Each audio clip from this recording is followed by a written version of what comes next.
আশহাদু আল্লা ইলাহা ইল্লাল্লাহ। আসসালামু রাহমাতুল্লাহি ওয়া বারাকাতুহু। সম্মানিত ভাই মুখলেসুর রহমান দুবাই থেকে চমৎকার প্রশ্ন করেছেন দাওয়াতের ব্যাপারে, জানতে চাইছেন তিনি। নবী সাল্লাল্লাহু আলাইহি সাল্লাম বলছেন, মান দাল্লা তারিকুল খায়রে মিসলু আজরি ফাইলুহ, যে ব্যক্তি একটি পথ দেখিয়ে দেবে কল্যাণের, আর যে ব্যক্তি ওই কল্যাণের কাজটি করবে, মিসলু আজরি ফাইলুহ, মানে যে ব্যক্তি ওই কল্যাণের কাজটি করবে তার সমপরিমাণ নেকি পাবে যে ব্যক্তি ওই রাস্তাটি দেখিয়ে দিল। বুঝতে পেরেছেন? তার মানে এই হাদিস থেকে, মুসলিমের হাদিস, এই হাদিস থেকে আপনি বুঝতে পারছেন যে দাওয়াতের কাজের গুরুত্ব তাহলে কতটি। একজন ব্যক্তি সালাত কায়েম করতো না, আপনি তাকে নামাজি বানিয়ে দিলেন, তাহলে চিন্তা করুন ও যত সালাত কায়েম করবে সমপরিমাণ নেকি আপনি পাবেন।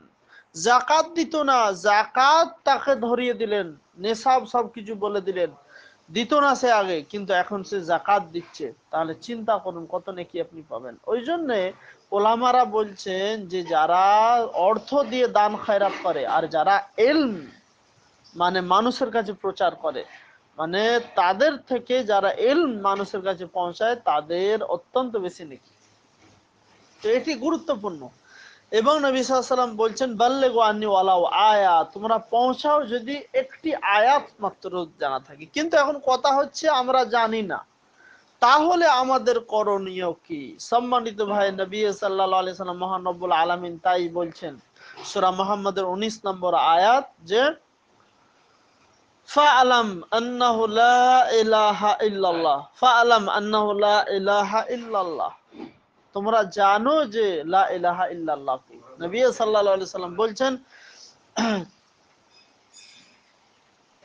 ইবনে মাজার হাদিস, তালাবুল ইলমি ফারিদাতুন আলা কুল্লি মুসলিম, প্রতিটি মুসলিম নর এবং নারী দুজনের উপরে ইসলামের জ্ঞান অর্জন করা ফরজ। তো সম্মানিত ভাই, এটি একটি গুরুত্বপূর্ণ বিষয়। এখন কথা হচ্ছে আমরা ধরে নিন যে আমাদের কাছে ইলম নেই, আর এখন জানলাম যে দাওয়াতি কাজের কত গুরুত্ব, এখন আমরা কি তার ভাগীদারি হতে পারবো? কিছু রাস্তা আছে সম্মানিত ভাই, আল্লাহর রহমতে এখন অনেক কিছু রাস্তা বার করেছেন মহান রব্বুল আলামিনের অশেষ রহমতে আমরা দেখতে পাচ্ছি। সেগুলো হলো, ধরুন একটি লাইব্রেরি গড়ে দেন, আপনি যে গ্রামে থাকেন, মসজিদে একটি লাইব্রেরি দিয়ে দেন, কিংবা পার্সোনাল একটি লাইব্রেরি তৈরি করুন এবং সেই লাইব্রেরিটি আম করার চেষ্টা করুন জনতার মাধ্যমে। বই মানুষকে দিন, বই নিন, পড়ান, নিজে পড়ুন। বুঝতে পেরেছেন? ওই বই পড়ে যেসব মানুষেরা হেদায়েত হবে, আমল করবে, আপনি নাকি পেতে থাকবেন।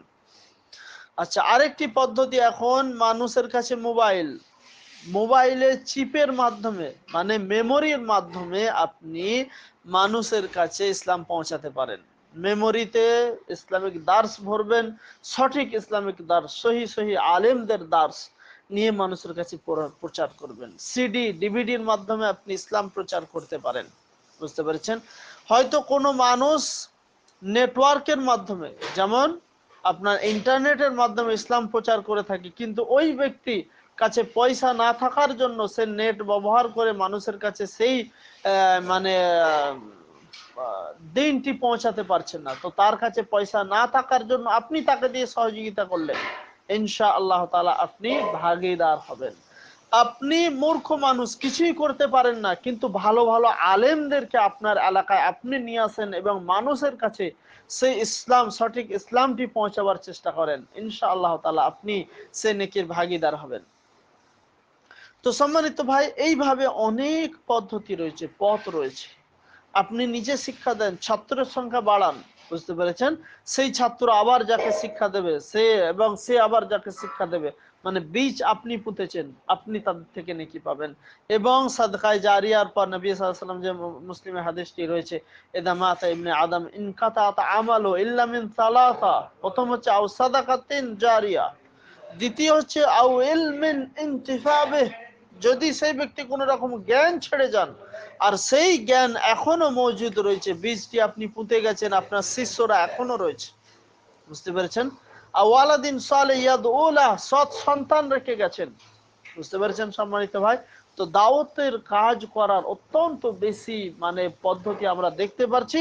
তো ইনশাআল্লাহ তাআলা এই পদ্ধতিগুলো অবলম্বন করবেন, ইনশাআল্লাহ তাআলা আপনিও নেকির হকদারি হবেন। আসসালামু আলাইকুম ওয়া রাহমাতুল্লাহি ওয়া বারাকাতুহু।